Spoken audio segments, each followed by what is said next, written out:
Good morning, good morning, happy Sunday. আমার পুজো হয়ে গেছে। সজীব আমার দেখা নেই, প্লেজেন্ট ওয়েদার। আর এরা এখানে সকালবেলায় সংসারের ঝামেলা নিয়ে লেগে পড়েছে। Good morning. আমার অবস্থা খুব খারাপ, দারুণ ওয়েদার। আসলে কনস্ট্যান্ট ইভেন্ট থাকলে ওই যে গলা চোখ হতে শুরু করেছে। But very good morning.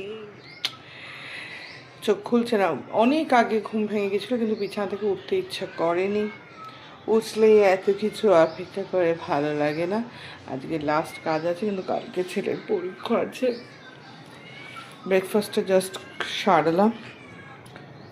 এটা একজন দই বড়া গিফট করেছে। ডিম পাউরুটি ভাজা হয়ে গেছে, তারপর দেখলাম একটু কম পড়েছে, একটুখানি পাউরুটি ভেজে নিলাম। চা আমাদের ready with that smiling cup. এখানে 2 রকমের চাল ভেজানো হয়েছে। মাছ আর মাংস বেরিয়ে আছে। কে কি না হবে কিচ্ছু জানি না।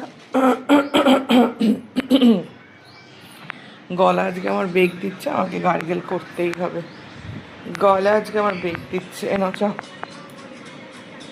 সবাইকে ব্রেকফাস্ট দিয়ে দিয়েছি।